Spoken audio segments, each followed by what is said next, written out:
서울 공동주택 공시가격이 14% 올라 12년 만에 최대치를 확정했습니다. 공시가 조정 건수는 지난해 22배에 달했습니다. 바른미래당이 공수처 법안을 새로 발의하고 기존 법안과 함께 신속 처리 법안으로 지정하자고 제안한 데 대해 민주당이 수용하기로 했습니다. 민주당과 한국당은 서로 막말 공방을 벌이며 고발전 또한 격화하고 있습니다. 마약 투약 혐의를 줄곧 부인하던 가수 박유천 씨가 결국 혐의를 인정했습니다. 나 자신을 내려놓기 두려웠다며 사죄할 건 사죄하겠다고 진술했습니다. 공공기관 홈페이지에 회사 대표의 인감과 주민번호 등 개인정보가 그대로 게시되고 있습니다. 검색 기술이 발전되면서 파일 형식의 개인정보도 공개되는데 노출 방지 조치도 하지 않고 있습니다. 전국 버스기사들이 다음 달 총파업을 예고해 대란이 우려됩니다. 주 52시간 근무 도입으로 월급이 줄어들게 되자 임금 보전을 요구하고 있습니다. 식물 성분으로 만든 해나 염색제가 천연이고 색이 잘 입혀진다고 해 이용했다가 얼굴이 까맣게 되는 등 부작용 피해가 잇따르고 있습니다. 아프리카 갔다 왔냐는 둥, 화상 입었냐, 피부병인 줄 알고 저를 이렇게 피하시는 거예요. 불법 수술도 성행하고 있는데 소비자 탐사대가 취재했습니다.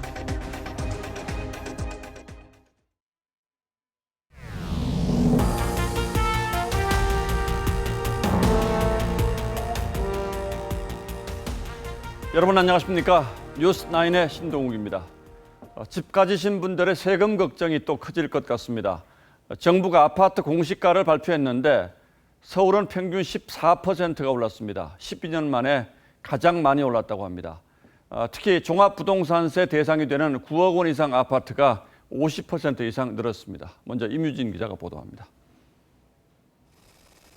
지난달 정부가 발표한 전국 공동주택 공시가격은 평균 5% 넘게 올랐습니다. 예정가가 나오자 이의 신청이 폭주하면서 2만 8천여 건의 조정 의견이 접수됐습니다.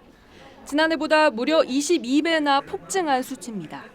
대부분 내려달라는 요구였습니다. 주택가격 상승폭이 큰 시기에는 상대적으로 의견 제출 건수가 많은 게 과거에 이제 2007년도 사례를 봐서도 하지만 공시가 상승률은 최종 5.24%로 확정돼 소폭 조정되는 데 그쳤습니다. 서울 공동주택 공시가격은 14% 올라 12년 만에 최대 오름폭을 확정했습니다. 서울 용산과 경기도 과천시, 광주 남구 등 개발 호재가 있는 지역은 전국 평균의 서너 배를 웃도는 상승률을 기록했습니다. 가격별로는 시세가 12억 원 초과 15억 원 이하인 아파트의 공시가격이 가장 많이 올랐습니다. 종합부동산세 과세 대상인 공시가 9억 원 초과 아파트 수도 서울 지역에서 50% 넘게 증가했습니다. 고령자 중에서 수십 년 동안 살면서 거기에 고가 주택이 되는 바람에 그런 가구에서는 이제 굉장히 압박감을 많이 느끼고 있고 공시가격을 기준으로 하는 보유세와 건강보험료 등의 줄인상이 예고되면서 집주인들의 부담이 더 커질 전망입니다. TV조선 임유진입니다. 정부가 아파트 공시가격 대폭 인상을 강행하면서 그동안 우려했던 보유세 폭탄이 결국 현실의 문제가 됐습니다. 세금 부담이 커진 집주인들이 세입자에게 그 부담을 전가할 그런 우려도 나오고 있습니다. 부동산 시장 안정을 명분으로 내세웠지만 결국 세금을 더 걷기 위한 조치에 불과하다는 비판도 있습니다. 이어서 박상현 기자가 보도합니다. 서울 마포의 아파트 단지입니다. 전용 114제곱미터의 공시가격은 지난해 8억 원에서 올해 9억 1,300만 원으로 14.17% 올랐습니다. 이 아파트는 공시가격이 9억 원을 초과하면서 올해 처음 종합부동산세 과세 대상에 포함됐습니다. 서울 용산의 전용 189제곱미터 아파트도 올해 공시가격이 28% 넘게 올랐습니다. 지난해 626만 원이던 보유세가 올해엔 939만 원으로 50%나 늘어납니다. 여기에 건강보험료 증가와 복지혜택 축소처럼 공시가 인상의 파급이 적지 않아 그야말로 세금 폭탄이 현실화한다는 비판이 나옵니다. 반면 부동산 시장에 끼칠 영향은 제한적이란 분석이 우세합니다. 수요 억제책이 시장에 있고 소유자들의 관망세가 유지되고 있기 때문에 당분간 거래 소강 상태, 가격 조정은 이어질 전망입니다. 세금 부담이 급증한 1주택자들은 공시가 조정이 세금을 더 걷는 방안일 뿐이라고 반발합니다. 정년퇴직 하셨거든요. 집 한 채에 이자가 84만 원 나가잖아요. 소득이 없어요. 그러면 세금만 잔뜩 올려놓으면 어떻게 살라고? 늘어난 세부담이 결국 전세사입자에게 전가될 거란 우려도 나옵니다. 정부는 세금과 건보료 부담 등을 분석해 복지 수준 기준 조정안 등을 추가로 내놓겠다는 방침입니다. TV조선 박상현입니다. 공수처법과 선거법 신속 처리 안건 지정을 두고 오늘도 국회 대치가 이어지고 있습니다. 민주당은 10시에 회의를 열어서 안건 지정을 시도할 예정이지만 조금 전 시작한 민주평화당의 의원총회가 마지막 변수가 될 것 같습니다. 국회 가보겠습니다. 자, 윤태훈 기자, 이번에는 또 평화당의 반대 기류가 있군요. 네, 그렇습니다. 이 공수처법 신속처리 안건을 다루는 사법개혁특위에는 박지원 의원이, 그리고 선거법을 다루는 정치개혁특위에는 이용주 의원이 민주평화당 소속 의원입니다. 이 두 사람이 반대하면 신속처리 안건 지정은 불가능합니다. 이 박지원 의원은 개인적으로 공수처법을 신속처리 안건으로 지정하는데 찬성하는 입장입니다. 하지만 바른미래당이 여야 사당 합의안과 함께 권은희 의원의 공수처법안을 함께 신속처리 안건으로 제시하고 민주당이 받아들이자 사당 합의가 깨졌다고 반발하고 있습니다. 민주당이 바른미래당의 제안을 수용하는 과정에서 평화당과 사전 협의가 없었다는 점도 평화당 의원들을 자극한 것으로 전해집니다. 민주당은 오늘 반드시 신속처리 안건 지정을 마무리 짓겠다는 입장입니다. 평화당이 신속처리 안건 지정의 시급성을 감안해 표결 참여를 결정한다면 잠시 후 오후 10시로 예고된 정치개혁특위와 사법개혁특위에서 선거법과 공수처법안을 각각 신속처리 안건으로 지정할 것으로 보입니다. 한국당 의원들은 현재 회의장 입구를 의자 등으로 가로막고 특위회의가 열리는 상황에 대비 중입니다. 또 한 번 여야 충돌이 불가피할 전망입니다. 예, 그런데 바른미래당이 기존 합의안 대신에 권은희 의원의 법안을 새로 제시하면서 이렇게 상황이 이렇게 바뀐 거죠? 네, 그렇습니다. 바른미래당은 오전에 이 민주당의 별도 공수처 법안을 패스트트랙에 함께 태워줄 것을 제안했습니다. 권은희 의원이 대표 발의한 별도 공수처 법안은 공수처에서 기소 여부를 결정하기에 앞서서 기소 여부를 심사하는 기소심사위원회를 별도로 두자는 것을 골자로 하고 있습니다. 김관영 원내대표는 별도 법안이 수용되지 않으면 더 이상 패스트트랙을 진행하지 않겠다고 으름장을 놨습니다. 민주당은 비공개 최고위원회의를 열고 바른미래당 안과 기존 안을 모두 패스트트랙으로 지정하기로 했고 이 과정에서 평화당이 반발했습니다. 지금까지 국회에서 TV조선 윤태윤입니다. 예, 상황이 워낙 복잡해서 시청자 여러분 이해를 돕기 위해서 다시 한번 정리를 해보도록 하겠습니다. 지난주 여야 사당이 선거법과 공수처법 신속 처리 안건 처리를 하려고 했는데 자유한국당이 강력하게 온몸으로 반발하면서 무산된 바가 있죠.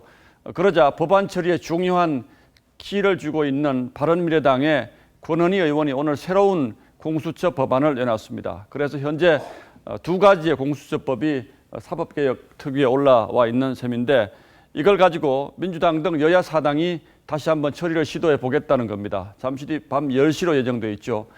그러나 여기에 대해서는 민주평화당에서 또 부정적인 기류가 있고 이것을 합의를 하기 위해서 지금 의원총회를 진행 중이라는 말씀을 드렸습니다. 큰 길 두고 돌아서 가려고 하다 보니까 길이 자꾸 험해지는 형국입니다. 홍혜영 기자가 취재했습니다. 여야 사당이 기존 합의한 고위공직자수사처 설치 법안에 권은희 의원이 대표 발의한 바른미래당 안을 함께 신속처리 절차에 올리는 것을 두고 더불어민주당 의원총회에서도 불만이 터져나왔습니다. 사법개혁특위 민주당 간사인 백혜련 의원은 공수처의 기소권을 약화시키는 것 아니냐는 우려가 있다고 전했습니다. 우상호 의원은 개혁 입법법안이 끌려다녀서는 안 된다며 오늘 안 되면 원점에서 재검토해야 한다고 말했습니다. 민주평화당도 제동을 걸었습니다. 단지 패스트트랙 성사만을 위해 동일 사안에 대해 내용이 다른 두 법안의 동시 상정이라는 억지 절차를 추진하는 것은 적절하지 않다. 사법개혁특위가 두 개의 공수처 법안을 동시에 신속처리 안건으로 지정할 수는 있지만 법사위에 넘기려면 하나의 대안을 만들어야 합니다. 결국 민주당이나 권은희 의원 중 한쪽은 양보해야 합니다. 일단 신속 처리 절차에 들어가더라도 조율 과정이 험난할 전망입니다. TV조선 홍혜영입니다. 계속되는 설전과 국회 내 폭력 사태로 여야 간에 고발이 이어지면서 국회의원 68명이 무더기로 사법 처리 위기를 맞았습니다. 이해찬 민주당 대표는 자유한국당을 향해서 도둑들이라는 막말을 했고, 한국당은 공수처 법안을 제왕적 대통령에게 홍위병을 선사하는 법안이라며 비판했습니다. 검찰권을 제한하는 법을 만들려다가 20대 국회 운명이 어쩌면 검찰로 넘어가게 생겼습니다. 보도에 윤우희 기자입니다. 더불어민주당 이해찬 대표는 정계를 떠나기 전에 한국당을 청산하겠다고 말했습니다. 도둑놈들한테 이 국회를 맡길 수가 있겠습니까? 한국당은 법적 대응을 예고했습니다. 이해찬 대표가 우리에게 도둑이라고 했습니다. 그대가 도둑이다! 도둑이다! 도둑이다!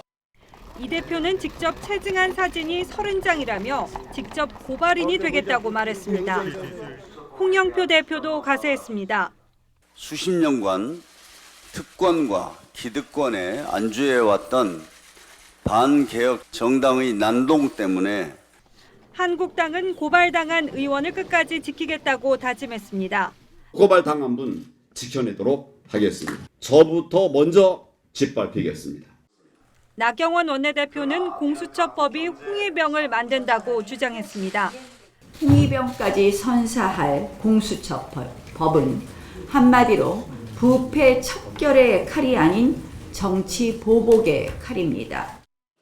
지난 26일 민주당의 한국당 의원 18명 고발로 시작된 릴레이 고발전은 오늘 정의당이 한국당 의원 40명을 고발한 데 이어 한국당도 맞고발에 나서면서 여야 총 68명의 의원이 고발 명단에 이름을 올렸습니다.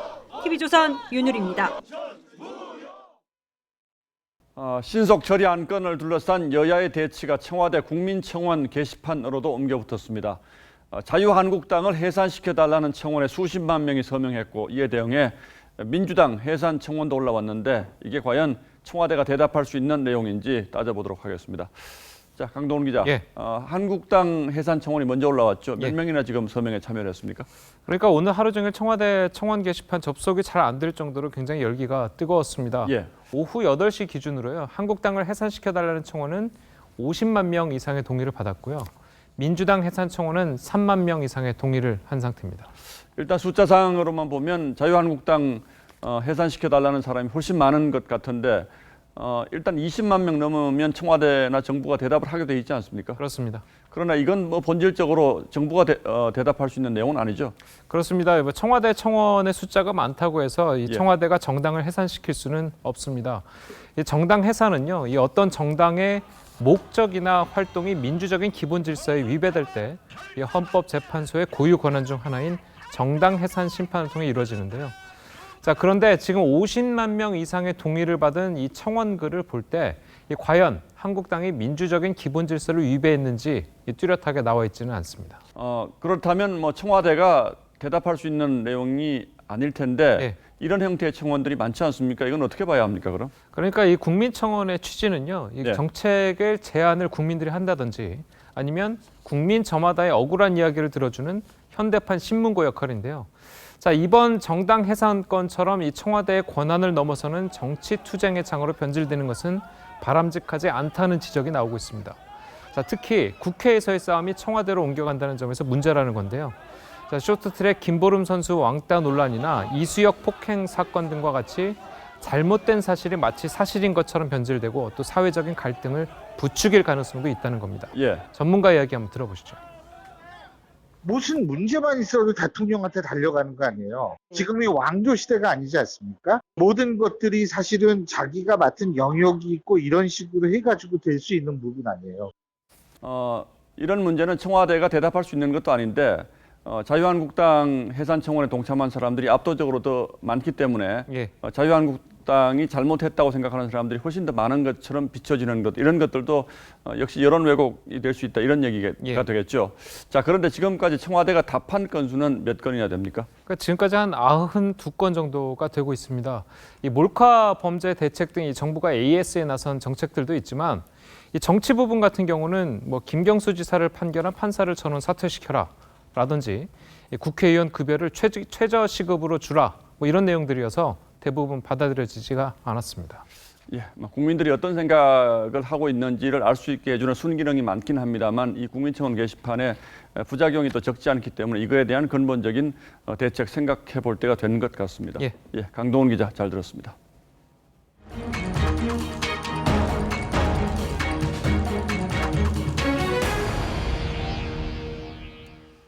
다음 뉴스입니다. 오늘 강원도의 한 버스 회사를 시작으로 다음 달에는 200개가 넘는 전국의 버스 회사들이 파업을 예고했습니다. 주 52시간 시행으로 수입이 줄어들게 된 기사들은 임금 보전을 해달라고 요구하고 있습니다. 이채림 기자가 취재했습니다. 강원도 영동 지역의 한 버스 회사. 운행을 멈춘 버스들이 차고지에 서 있습니다. 버스 기사들이 오늘부터 무기한 파업에 들어갔기 때문입니다. 지자체가 대체 버스를 투입했지만 시민 불편을 막기엔 역부족입니다. 노선을 좀 줄고 가지고 다니면서 파업을 해야 되지. 아예 파업을 하고 몽땅 끊어놓으면 안 되잖아요. 전국 234개의 버스 회사 노조는 오늘 각 지역 노동청에 쟁의 조정을 신청했습니다. 노조는 협상이 이루어지지 않으면 투표를 거쳐 다음 달 15일 총파업에 들어갈 예정입니다. 버스 기사들은 7월부터 주 52시간 근로가 시행되면 수입이 크게 줄어든다며 임금 보전을 요구하고 있습니다. 진행된 게 없다 보니까 그러니까 진호에 들어가는 거거든요. 버스 기사들의 월 급여 가운데 주 52시간제 도입으로 못 받게 되는 연장 근로수당은 평균 30%쯤 됩니다. 평행선을 달리는 노사 간 중재를 해야 하는 고용노동부는 뾰족한 해결책이 없습니다. 저희 같은 가이드라인을 전부 함부로 지시를 못하죠. 지역마다 급여 수준이 다 다르고 근무 조건이 다르잖아요. 중공연제 도입된 것도 있고. 실제 파업에 들어가면 전국 4만여 명의 버스 기사들이 동시에 핸들을 놓게 돼 교통 대란이 우려됩니다. TV조선 이채림입니다. 기름값도 걱정입니다. 다음 달부터는 미국의 제재로 이란산 석유 수입이 전면 금지되는데 벌써 기름값이 움직이기 시작했습니다. 중동의 정세가 불안해지면 더 오를 수도 있어서 정부 기업에 비상이 걸렸습니다. 송병철 기자입니다. 오늘 전국의 휘발유 평균 가격은 리터당 1,455원을 찍었습니다. 이달 초보다 57원이나 올랐습니다. 같은 기간 석유 수출국 기구 오펙의 감산 여파로 두바이유도 리터당 68원에서 73원으로 뛰었습니다. 우리야 일단은 셀프라도 한 푼이나 좀 싼 걸로 넣으려고 하니까. 설상가상으로 사흘 뒤부턴 이란산 원유 수입마저 끊깁니다. 미국의 대이란 제재가 우리나라를 포함한 8개 국가에도 똑같이 적용되기 때문입니다. 부담이 턱 밑까지 차오르자 정부는 오늘 관계장관 회의를 열고 알뜰 주유소 활성화, 피해 기업 긴급 자금 지원 등의 방침을 내놨습니다. 수주 사절단 파견 등을 통해서 대체 시장 발굴도 적극적으로 지원해 나가도록 하겠습니다. 이란산 원유 비중은 전체 수입의 5% 정도지만 제재가 장기화될 경우 적자는 부담입니다. 이미 상승세를 탄 국내 유가를 더욱 밀어 올릴 수밖에 없는 데다 석유화학업체 일부는 당장 다른 수입처를 물색해야 하기 때문입니다. 원유 공급원을 다변화하는 형태로 추가적인 안정적인 공급원을 확보하는 것이 가장 중요하다고 생각됩니다. 여기에 산유국인 리비아 내전까지 겹쳐 향후 국제유가는 더 오를 수 있다는 우려까지 나옵니다. TV조선 송병철입니다. 오늘만 해도 주택 보유세 인상, 기름값 걱정, 버스기사 파업 소식처럼 보통 사람들에게는 걱정되는 뉴스가 하나둘이 아닌데 대통령은 우리 경제가 안정적으로 잘 관리되고 있다고 말했습니다. 강조하고자 하는 초점이 좀 다를 수는 있습니다만 최근 들어 대통령의 경제 인식을 걱정하는 목소리들이 부쩍 는 것 같습니다. 보도에 최지원 기자입니다. 1분기 경제 성장률이 마이너스 0.3%를 기록하자 홍남기 경제부총리는 국민 앞에 사과했습니다. 경제부총리로서 송구스러우며 그 어느 때보다도 지금 상황을 무겁게 받아들이고 있습니다. 하지만 문재인 대통령은 대외 경제 요인에 우리 경제가 위협받는다면서도 경제 지표를 안정적으로 관리하고 있다고 평가했습니다. 우리 경제의 기초 체력은 튼튼하기 때문에 물가 상승률, 실업률, 외환 보유고 등 국가 경제의 거시 지표들은 안정적으로 관리가 되고 있고, 문 대통령은 추경 예산이 시급하다며 국회에 협조를 주문했습니다. 엄중한 경제 상황을 극복하기 위해 정부와 국회가 힘을 모아야 한다는 국민의 바람이 어느 때보다 높은데 정치권의 대립과 갈등이 격화되고 있어서 매우 안타깝습니다. 문 대통령은 SK하이닉스와 삼성 시스템 반도체의 100조 원대 투자 계획은 국가 경제를 위해 반가운 소식이라며 대기업이 투자하는 3대 분야에 정부가 우선 지원하겠다고 했습니다. 정부 주도의 소득 주도 성장에서 민간 투자 확대로 방향이 전환된 건 다행이라는 평가도 나옵니다. TV조선 최지원입니다. 네, 기자회견에서도 마약 검사 양성 반응에도 줄곧 결백을 주장하던 가수 박유천 씨가 결국 마약 투약 혐의를 인정했습니다. 박 씨는 나를 내려놓기 두려웠다고 말한 것으로 전해졌습니다. 주원진 기자입니다. 박유천 씨가 경찰서를 나섭니다. 취재진의 질문에는 침묵으로 일관했습니다. 마약 투약 혐의 인정하신 거예요? 부인하다가 시인하신 이유는 어떻게 되신 거예요? 박유천 씨는 오늘 경찰 조사에서 마약 투약 혐의를 인정했습니다. 마약 투약 혐의를 부인하는 기자회견을 한 지 19일 만입니다. 박유천 씨는 그동안 혐의를 강하게 부인했습니다. 저는 결코 마약을 하지 않았습니다. 마약 검사 양성 반응이 나온 뒤 구속영장 실질 심사에서도 박 씨는 내 몸에 누가 마약을 투약했는지 모르겠다고 주장했습니다. 그러던 박 씨가 오늘 경찰 조사에서 갑자기 마약 투약 혐의를 인정했습니다. 구속된 뒤 사흘 동안 유치장에서 지내면서 심경에 변화가 생긴 것으로 보입니다. 박 씨는 경찰 조사에서 나 자신을 내려놓기 두려웠다며 인정할 건 인정하고 사죄할 건 사죄하겠다고 진술했습니다. 하지만 박 씨는 경찰이 증거를 제시한 5차례 마약 투약 혐의만 인정했습니다. 경찰은 박 씨가 구입한 마약 가운데 행방을 찾지 못한 20번 투약할 수 있는 마약을 어떻게 사용했는지 등을 조사할 계획입니다. 경찰은 박유천 씨가 혐의를 인정했기 때문에 황하나 씨와의 대질 신문을 하지 않겠다고 밝혔습니다. TV조선 주원진입니다. 경찰이 최근 승리의 소속사였던 YG 엔터테인먼트 회계 담당자를 불러 조사했습니다. 승리가 성접대 당시 YG 법인카드로 결제한 숙박비에 대해 추궁했습니다. 경찰은 또 정준현 등 6명이 여성을 집단 성폭행했다는 진술도 확보했습니다. 최민식 기자입니다. 서울 합정동에 있는 YG 엔터테인먼트 사옥. 경찰은 최근 이곳 회계 책임자를 참고인 신분으로 불렀습니다. YG가 성접대 사건에 개입했다는 의혹을 확인하기 위해서입니다. 2015년 크리스마스 이브, 일본인 사업가들을 상대로 한 성접대 의혹과 관련해 당시 승리는 이들의 숙박비 3천만 원을 YG 법인카드로 대신 결제했습니다. YG 관계자는 경찰 조사에서 법인카드가 사용된 건 맞지만 업무 외적으로 쓴 비용은 승리가 나중에 정산하는 방식이라며 승리가 YG 측의 돈을 사용한 것은 아니다라고 진술했습니다.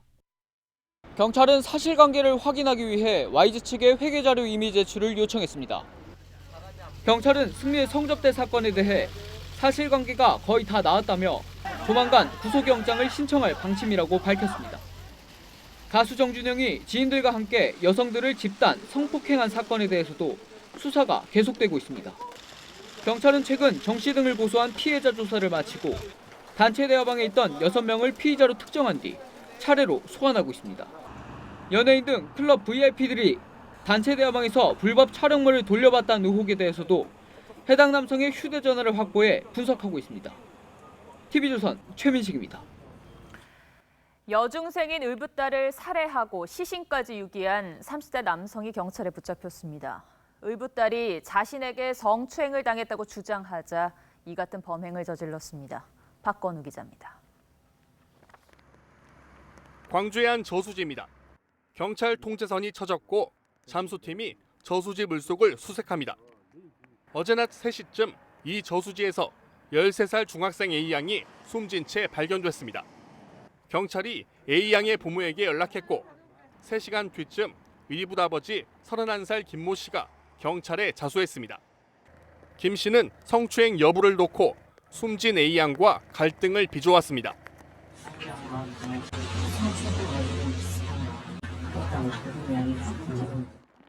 경찰 조사 결과 김 씨는 지난 27일 A양을 만나기 위해 광주에서 목포로 갔습니다.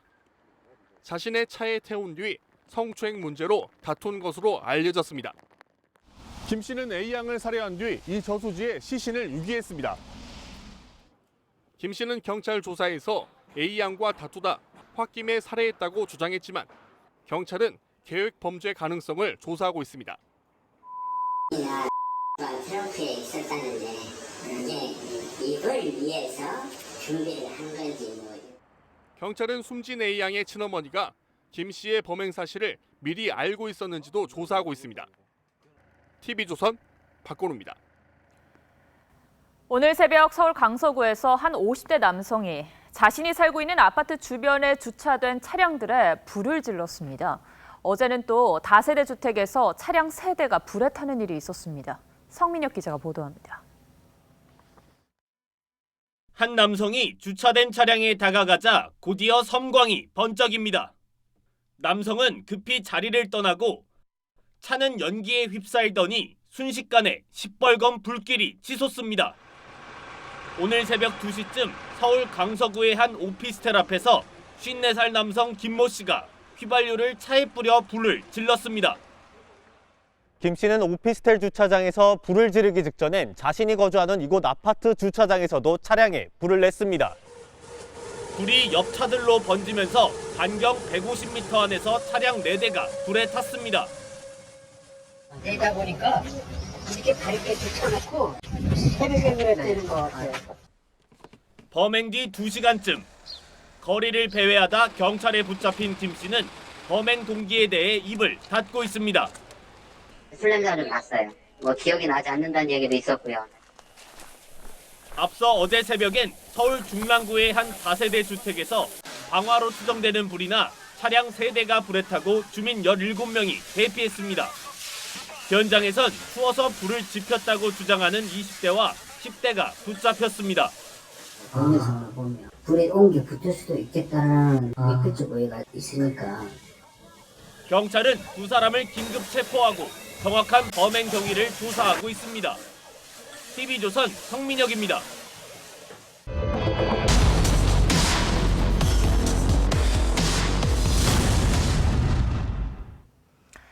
새치로 고민하는 분들은 천연 성분으로 만들어진 헤나 염색제를 많이들 이용하는데요. 화학 제품보다 모발 손상이 적고 색도 오래 간다는 장점 때문입니다. 그런데 헤나 염색을 했다가 얼굴이 까맣게 변하거나 가려움을 호소하는 일이 잇따르고 있어 소비자 탐사대가 취재에 나섰습니다. 송무빈 기자입니다. 60대 여성 A씨는 지난해 헤나 염색을 한 뒤 하루하루가 고통입니다. 염색한 다음 날부터 피부가 간지럽더니 2달 후부터는 얼굴이 시커멓게 변했습니다. 새벽에 계속 이제 가려우니까 나도 모르게 이제 긁은 거예요. 그리고 일어났는데 막 긁은 데가 막 진물이 이렇게 나는 거예요. 그러더니 입이 이렇게 부르튼 거예요. 아휴. 얼굴은 물론 목 주위까지 시커멓게 변해 병원을 찾아갔는데 헤나 부작용이었습니다. 처음 오셨을 때는 거의 피부색 톤이 흑인의 피부색만큼 완전히 검은빛이었고요. 6개월 동안 치료에 1,500만 원을 썼지만 아직도 얼굴 전체가 시커멓습니다. 인도 등에서 자라는 열대성 식물 헤나. 잎을 말려 가루로 만든 뒤 물과 섞어 바르면 모발이 염색됩니다. 화학 염색제보다 모발 손상이 적고 효과도 좋은 걸로 알려져 간편하게 사용할 수 있는 제품이 쏟아져 나왔습니다. 그런데 일부 헤나 염색제를 쓴 뒤 가려움과 발진, 얼굴 변색 등 부작용을 호소하는 사람이 곳곳에 있습니다.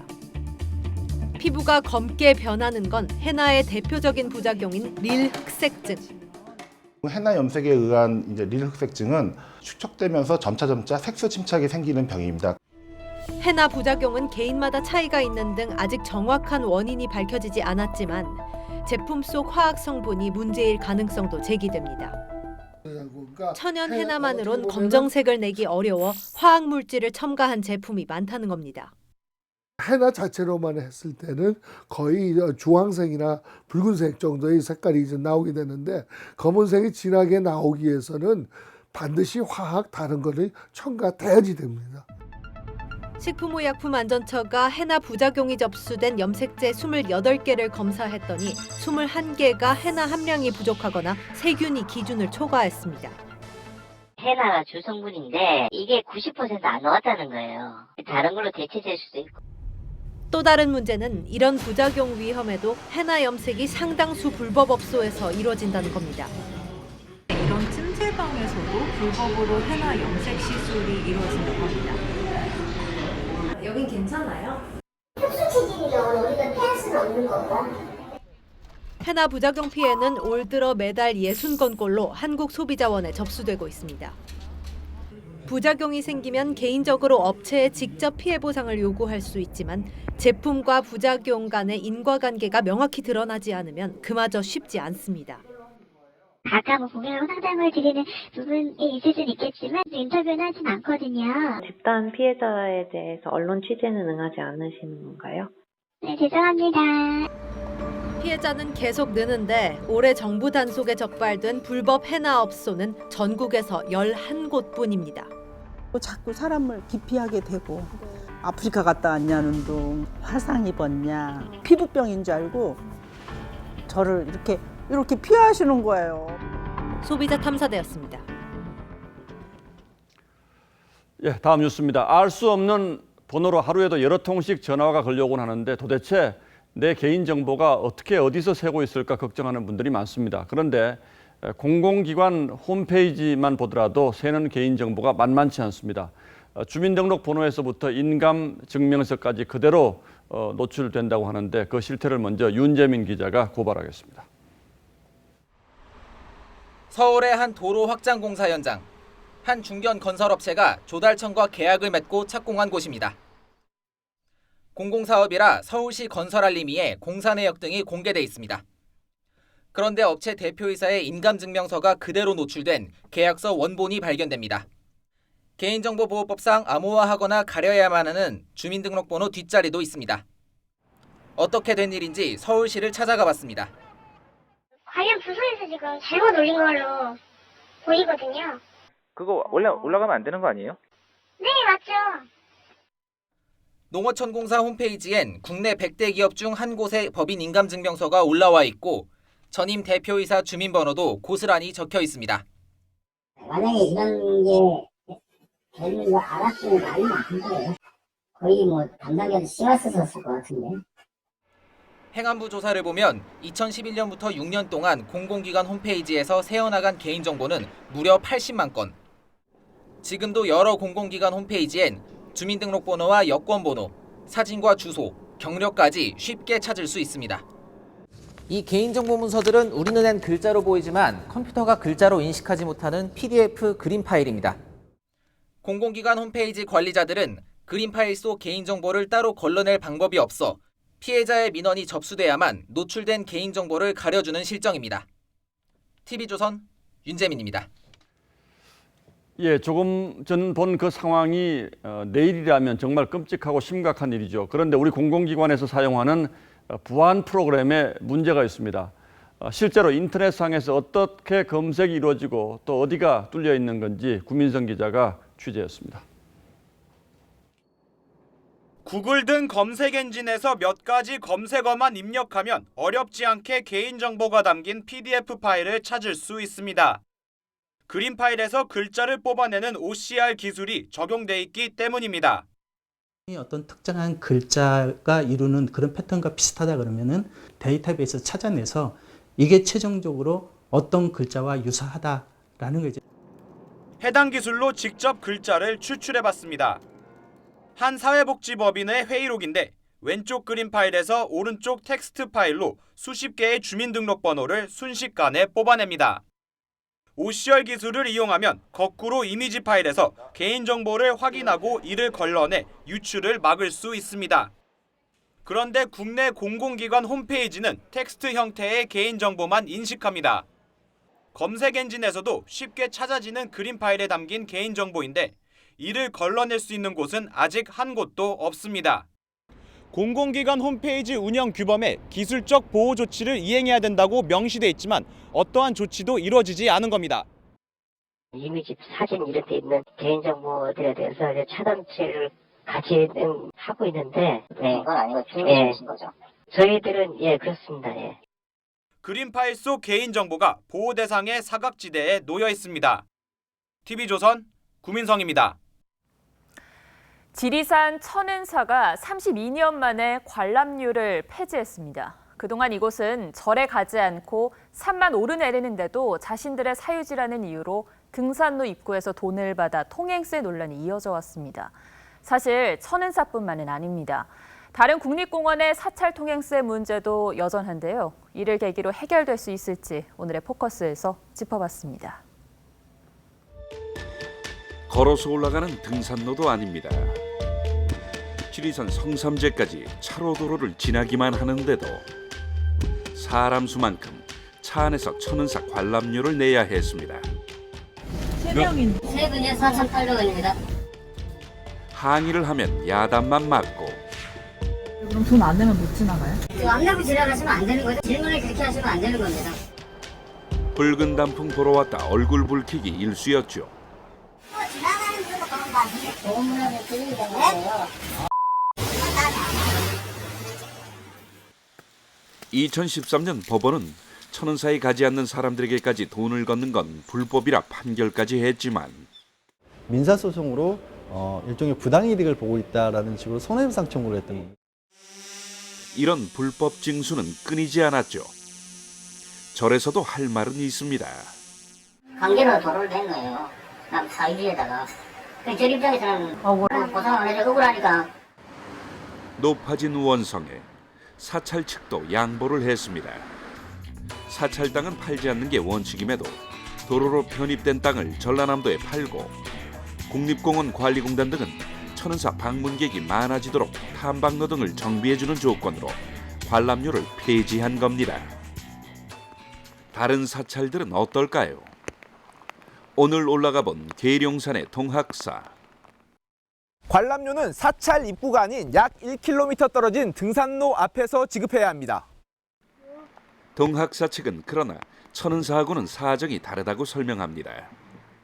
천은산 보고다 올라가는 길목인 거고 저희가 지금 등산로가 따로 다 되어 있어요. 관람료 내기 싫으면 딴 길로 가면 된다는 겁니다. 주황산의 대전사도 마찬가지. 절을 가지 않는 등산객도 통행료를 내야 했습니다. 여기는 사찰 통과하잖아요. 올라갈 때 가면성이 보는 거기 때문에. 국립공원 입장료가 폐지된 건 지난 2007년. 이후 백담사와 백년사는 관람료를 폐지했고 내장사와 부석사 등은 사찰 방문객에게만, 안국사는 가을에만 돈을 받고 있지만 나머지 국립공원 사찰의 대다수는 여전히 관람료를 받고 있습니다. 돈 몇천 원이 아까워서만은 아닐 겁니다. 산 입구 식당만 가는데도 돈을 받고 절이 보이지도 않는 깜깜한 밤에 산을 올라도 사찰 관람료를 징수하니 일각에선 산적이란 원성까지 나오는 것이겠죠. 당사자들이 한 발씩 물러나며 32년 만에 이룩한 천은사 대화합. 전국 명산으로 확대되기를 기대합니다. 뉴스라인 포커스였습니다. 네, 인공지능 AI가 끊임없이 진화하고 있습니다.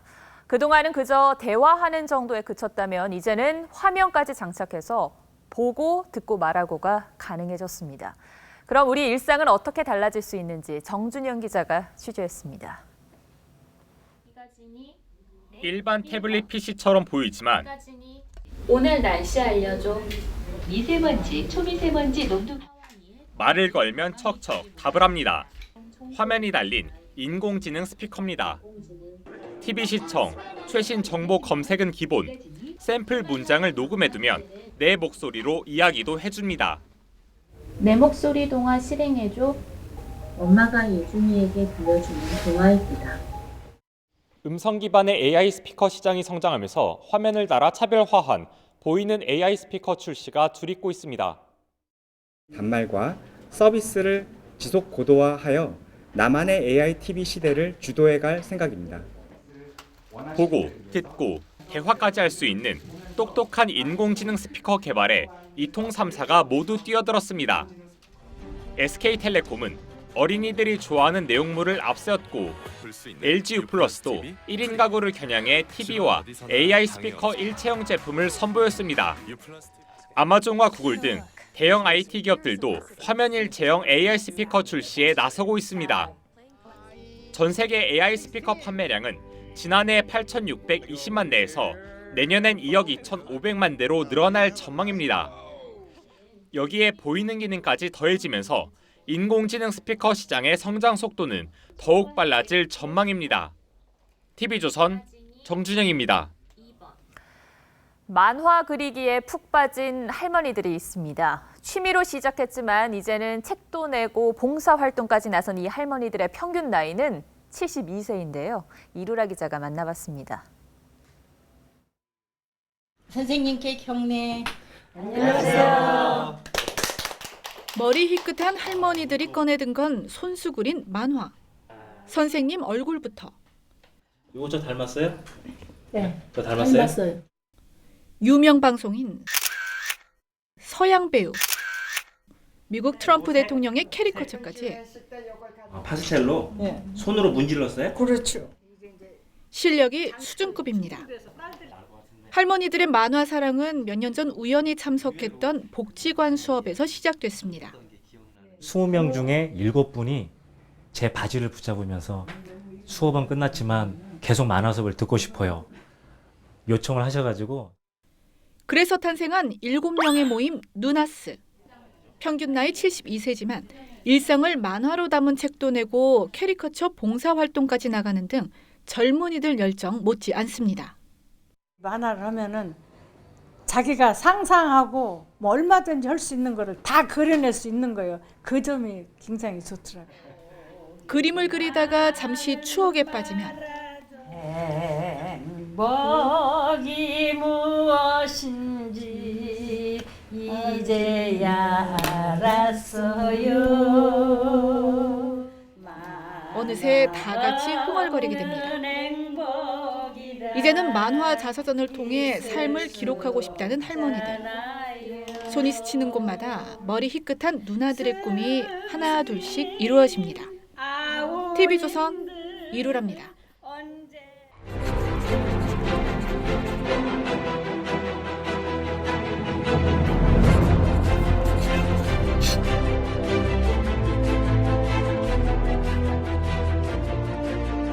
지난해 트럼프 대통령의 연설장 풍경입니다.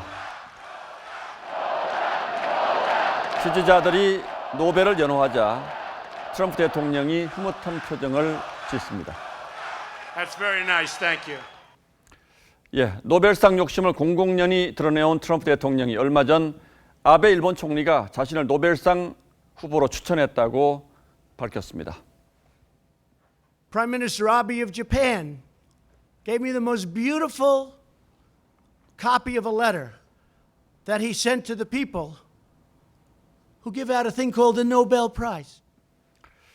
그런데 사실은 트럼프가 아베에게 추천을 부탁했던 것으로 전해지면서 일본에서는 아베 총리, 이거 농담이죠 라는 야유성 신문 사설까지 나왔습니다. 황당한 일이긴 합니다만 한편으론 미국과 일본이 얼마나 밀착해 있는지를 단적으로 보여주는 얘기이기도 합니다. 엊그제 미일 정상회담에서도 트럼프 대통령은 아베 총리를 시종 친구라고 불렀습니다. 아베 총리가 화장실을 찾자 신조는 특별하니까 라고 말하며 자기 전용 화장실로 안내하기까지 했습니다. 반면 한국에게는 방위비를 더 내놓으라고 압박했다는 기사가 실렸습니다. 요즘 한미 관계는 지난주 미국 대사가 자청한 기자회견에서도 잘 드러납니다. 해리스 대사는 한국 정부가 말하는 북핵 협상의 중간 단계가 뭔지 모르겠다는 비외교적 언급도 서슴지 않았습니다.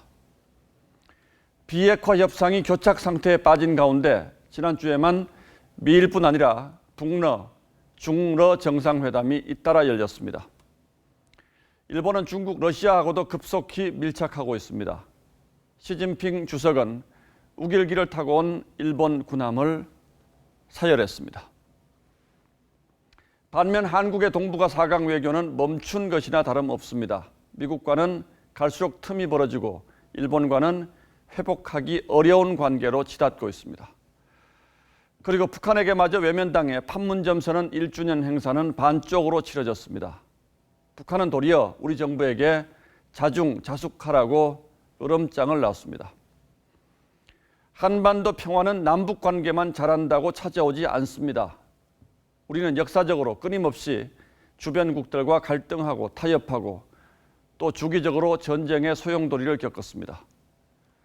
이 냉정한 현실을 외면하고 북한 타령만 한다면 우리가 언제 또다시 위험에 빠질지 알 수 없는 일입니다. 4월 29일 앵커의 시선은 동북아 외톨이가 된 한국 외교였습니다.